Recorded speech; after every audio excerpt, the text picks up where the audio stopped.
And it's like, sell this for $1,200 and bring me my cut. Here's the thing though, Akeem, he takes the drugs, but he either doesn't sell them or he sells them and keeps the money. Either way, he doesn't give Shorn his $1,200 cut. And so when Akeem doesn't deliver, Shorn is pissed. And a few days later, he's driving around the neighborhood with Ketra, and he casually says, hey, let's drive by Akeem's hood and see if he's around. And Ketra says, sure. And she has no idea they're beefing. And she also has no idea that Shorn has a pew-pew inside his hoodie. And so they drive around Akeem's spot, and sure enough, out the window, they see him. And then he tells Ketra to pull over, and she does. And Shorn jumps out of the car, and he runs up on Akeem, and he pulls out that pew-pew, and blam, blam, blam. He unalives Akeem right there. Then he runs back and he jumps in the car and he yells at her to drive, and she speeds away. And so now they're driving back home, and Ketra, she didn't actually see the shooting, but she heard the shots. And so she's driving thinking, did my boyfriend just murder my friend Akeem? And Shorn, he must know that she's suspicious because he starts threatening her, saying, I can't go back to jail, and I know where your family lives, so you better keep your mouth shut. Then, to make it worse, he tells her that Akeem is not the first person he's murdered. He's actually the third person he's murdered, suggesting that maybe he was the one who murdered that businessman outside the bank all those years ago. Maybe those timestamps on the forms were wrong. Maybe his mother and sister who vouched for him were actually lying. Regardless, Ketra is scared. And I guess Shorn is dead serious about not going back to prison, because then he apparently tries to put a hit out on Ketra. Like, bro goes and tries to hire a hitman to take out his own girlfriend so that she won't rat him out to the police. Well, unfortunately for him, by this time, it's already too late, because Shorn already talked openly about unaliving Akeem with some people he knew, and one of those people tips off police. And so, bam, they arrest Shorn. And Shorn ends up pleading guilty, and after spending 24 years in prison, he's sentenced to another 33 to 66 years. That is wild. Hey, just reminding you that my entire catalog of true crime videos is now on Spotify. So if you want to listen to me over there, it's called the Ray William Johnson True Story Podcast. So this guy, his name is Diddy, and Diddy is in a lot of trouble. See, it's the 90s, and he works at a record label in New York City. But Diddy, he's got big dreams. He wants to build an empire, and maybe smash a little during the process. And one day, he's at this music industry party, hanging out, and everyone's drinking and chatting, and they start talking to this girl, Lisa, and to Lisa's friend. And Diddy, he thinks these girls are fine. So when the party ends, he's like, hey, come to this after party with us. So they go to the after party. And there, Diddy and an associate of his, they allegedly SA Lisa and her friend. But then, around this same time, Diddy is out on a date with this girl, Joy. And Joy is a nice girl, she's in college, and as the date goes on, I guess Diddy can start to tell that she's not really that into him. Oh, but that's not gonna stop Diddy. And he apparently slips a little something in her drink, and by the end of dinner, she's all messed up and she's completely out of it. So Diddy helps her to the car, and then he takes her home, and he SAs her. Oh, and he also films it, and he shows that video to a bunch of his buddies. And then, a few years later, Diddy starts his own record label, and he starts managing one of hip-hop's most successful artists at the time. Then he becomes a successful hip-hop artist himself, so bro is just killing it. And eventually, he's just absurdly rich. Like, he's got all this money, and he buys a mansion in the Hamptons. Now, at this mansion, he starts throwing these huge parties where everyone dresses in all white, called white parties, and he invites a ton of celebrities and musicians and models and other people who are up and coming. Now, these white parties, they're pretty much like standard industry parties. In general, nothing too newsworthy is going on at them, just celebrities partying. Except sometimes. Like at one of the parties, Diddy meets this kid, who we'll call Anonymous. And Anonymous is 16 and not sure what he's doing at one of these parties, but he really wants to get into the entertainment business. So when he meets Diddy, Diddy is like, I can make you a star, kid. And Anonymous is like, alright. And so then Diddy is like, but I'm gonna need you to take your clothes off first. And Anonymous really wants to be a star. So, unfortunately, he does. And so then, fast forward a few years, and it's the 2000s now. And by this point, Diddy is established hip-hop royalty. And he's doing whatever the hell he wants. He's allegedly partying with tons of underage girls at this point, and drugging them, or he's asking his staff to drug them. But then eventually, his record label, they sign this hot new singer. Her name is Cassie. And Cassie is 19, and Diddy thinks she is fine. Plus, she can really sing well. So Cassie and Diddy, they hit it off, and ultimately they start dating. And they date for a while, but at some point, their relationship turns dark. See, Diddy, he likes to party. We've already established that. But, along with his white parties, he also hosts these other, secret, more exclusive parties called freak-offs. And at these freak-offs, tends to get crazy. Like he allegedly invites young, attractive women to these freak-off parties and gives them lots of drugs and alcohol, and then he allegedly makes them smash with male sex workers while he watches and films it. And apparently these freak-offs happen often, and sometimes they last for like days at a time, like they're fucking Coachella. And the worst part is he allegedly makes his girlfriend Cassie participate in them. In fact, speaking of Cassie, Diddy is very controlling when it comes to her. Like one day he sees her talking to another talent agent, and I guess he gets so jealous and so mad at her that he pushes her into his car and he kicks her several times and her face is all messed up from it. And another time he gets so mad that he throws a hot frying pan at her. Bro is just a monster. And if you're like, Ray, then why doesn't Cassie just leave him? Well, she tries. Like one time, Diddy and Cassie, they're in a hotel room, and they're arguing, and suddenly, pow, Diddy just punches her right in the face. And later, he ends up passing out, because I guess he's just wasted. And so he's passed out, and Cassie's like, sweet, now's my chance to leave. And so she gets her suitcase, and she steps out into the hall. And there's actually security footage from the hotel of her headed to the elevator. But then, Diddy wakes up, and I guess he's naked, so he like grabs a towel, and he runs out the door after her. And you can see him here, he's running down the hall. And so she's in the hall, and she's waiting for the elevator, and you can see Diddy walk up to her, and suddenly... Now, I can't show you this part because it is really, really violent, but I'll explain it to you. Diddy grabs her by the neck, and he throws her to the ground, and he kicks the out of her until she's unconscious and no longer moving. Like, it is brutal. There is no defending it. Now, the good thing is that eventually Cassie actually does break up with him. Allegedly, they go out to dinner, and she breaks the news to him, and as you can imagine, this really pisses Diddy off. So, what does he do? He follows her home, he forces his way into her place, and then sadly, he SAs her. Oh, but Diddy's not done, because years later, it's now 2022, and he's still acting like a monster. And one day, he hires a producer slash videographer to help him out on some projects. This guy, Lil Rod. And he wants Lil Rod to produce a few songs on his next album, and he wants him to follow him around with a camera filming lots of things, like documenting stuff for him. And this seems like a good gig for Lil Rod. He's producing music, and he's hanging out at parties with hip-hop royalty Diddy. How cool is that?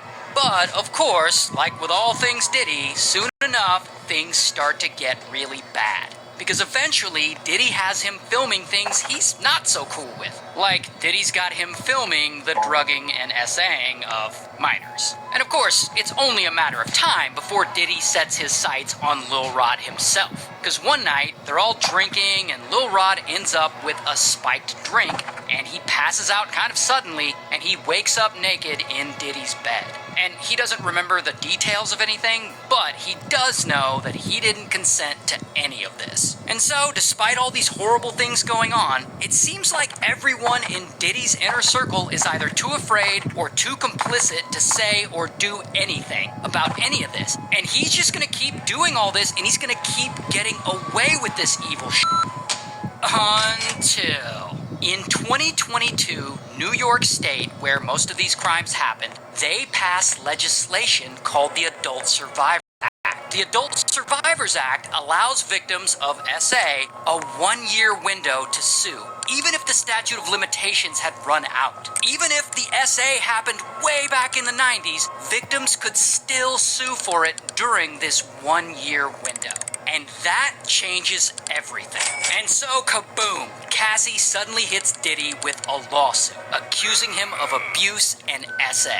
And one day, after she files the suit against him, he makes her a huge settlement offer, and she accepts it. So they settle out of court for what I imagine is an astronomical amount of money. But then, about a week later, bam, Diddy is hit with another lawsuit by Joy. And the same day, pow, Lisa sues him for SAing her too.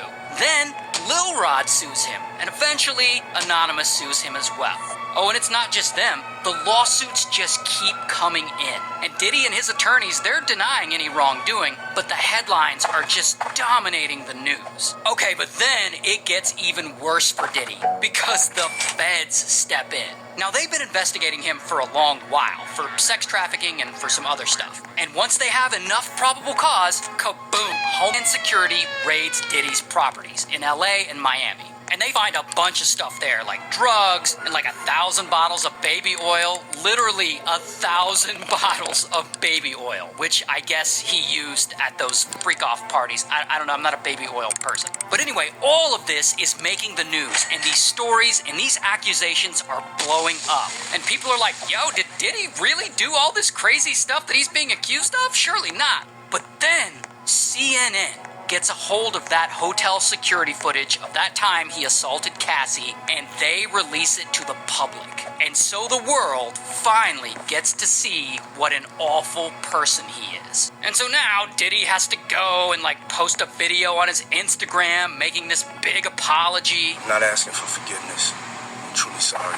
And while he does apologize for what he did to Cassie and he tries to get the public back on his side, it just doesn't work. Diddy is officially a meme, synonymous with sexual misconduct. And even if he did somehow get the public back on his side, it doesn't matter, because the feds are still very much investigating him. And so, boom, they finally arrest him.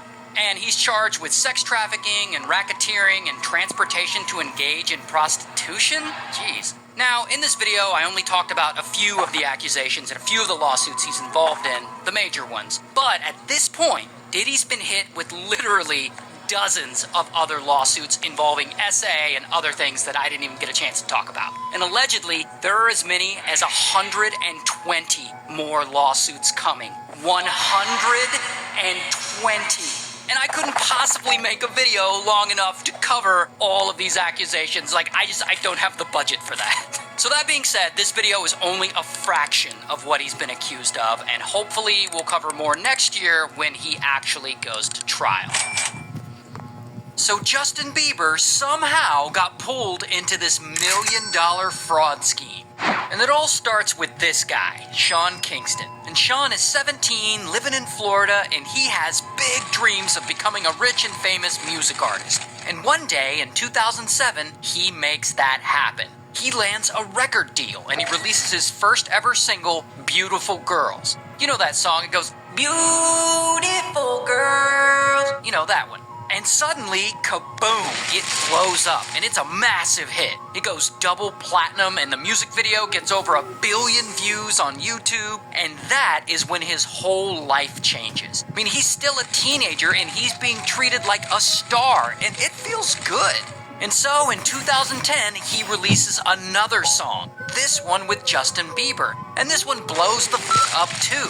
That same year, he gets a guest spot on a popular Disney Channel show. And so now, he's hanging out with huge celebrities, making millions of dollars. He even buys a diamond crayon necklace reportedly worth $500,000 that he loves showing off. Not to mention all his designer bags. And of course, lots and lots of luxury cars. And so, as you can imagine, over time, Sean gets very comfortable with this new luxurious lifestyle. And he really likes to spend his money, but, that's fine.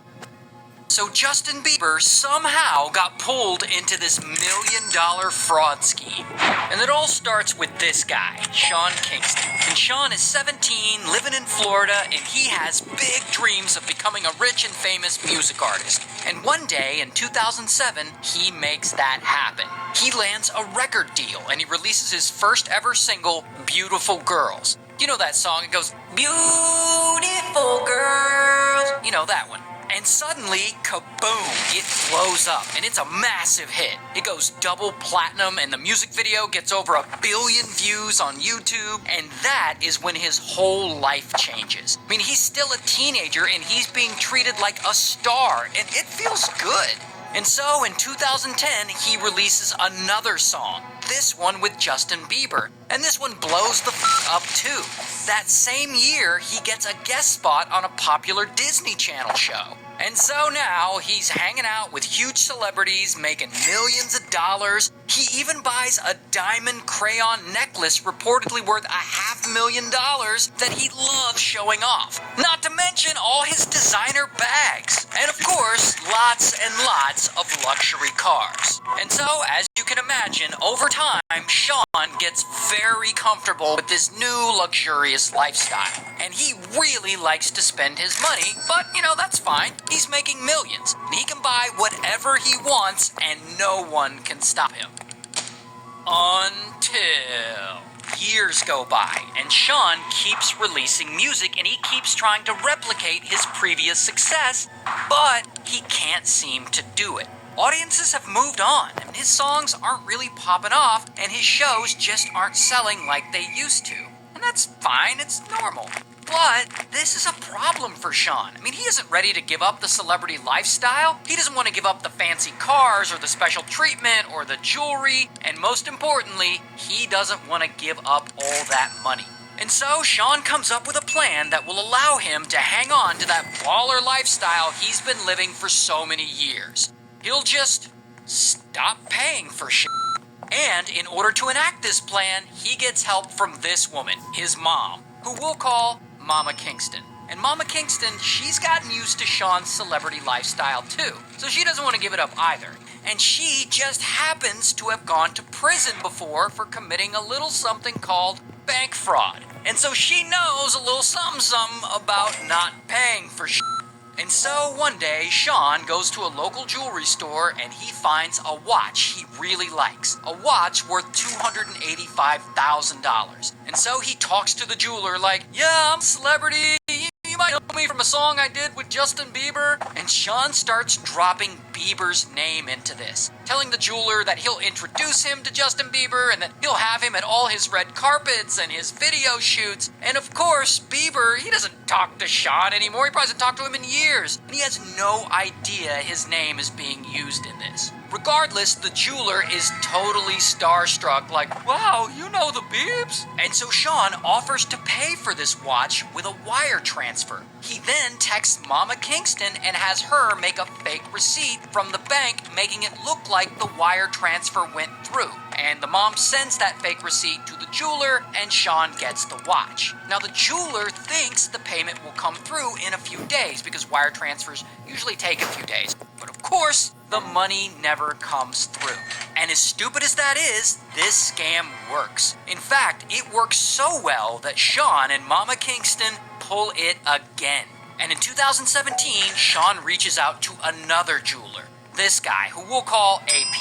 And so Sean has a driver pick AP up, and he brings him to Sean's mansion in the Hollywood Hills. Because, Sean's gonna buy some jewelry from him.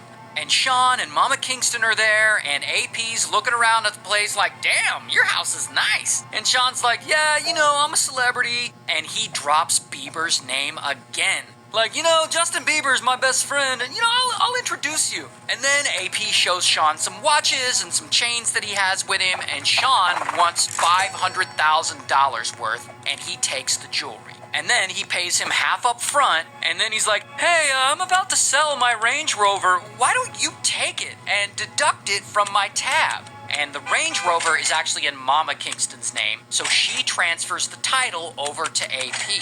Then Sean's like, I'll get you the rest of the money after I come back from performing in Jamaica. So just chill in my mansion until I get back. And so then Sean leaves and he goes to Jamaica. And AP is just like living there in his house, I guess for a few days. And at some point, AP, he's there and he's just like chilling on the couch. And some random people just come inside the house. And it's a woman and she's showing people around. And AP's like, what the f*** are you doing in Sean's house? And the lady's like, who the hell are you? I told Sean and his mom everybody was supposed to be out by today. And AP's like, what do you mean? And she's like, Sean doesn't own this house. This is an Airbnb.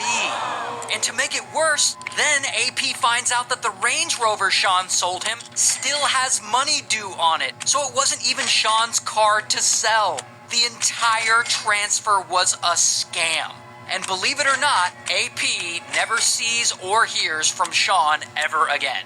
Oh, but Sean's not done scamming yet, because it's now 2023. And he lives in a big new mansion in Florida. And one day he thinks, you know what would go really well with all this jewelry? A big ass TV. And this is where he really screws up. Because Sean DMs a custom TV company on Instagram and he tells them he wants a 232-inch TV, which is big enough to cover an entire wall in his house. And so this TV company crew comes over to his huge mansion, which Sean again pretends to own even though he's actually renting it. But anyway, they got this humongous TV worth $150,000. This is actually a picture of it. And of course, Sean is talking to these guys and he drops Justin Bieber's name again. Like, you might know me from my song with Justin Bieber. And he tells these guys to install this TV for only a small down payment and the rest he'll pay on credit. And if they do this, he says that his close friend, Justin Bieber, will come and do commercials for them. As if Justin Bieber is just gonna stop touring or whatever he's doing and come do commercials for a local TV company in Florida. But whatever, I guess these guys believe him and they trust his word and they're like, alright. But then, later, the company reaches out to Sean about making further payments on this TV, and he starts bullshitting them like, oh yeah, come over to my house and I'll give you a check for the rest. Then, when the guys arrive, Sean doesn't answer his door. And this nonsense goes on for several months. And eventually, this TV company realizes that they've been scammed. And so, boom, they file a lawsuit against him. Oh, and they aren't the only ones. In fact, multiple jewelers sue him as well. Because he and his mom, at this point, have stolen so much from so many people. An $80,000 custom bed, a $160,000 Escalade, apparently $1 million in watches alone. And because fraud is, illegal, the police get involved. And in 2024, boom, a SWAT team raids his house. And they start taking all his stuff and hauling his cars away. And then,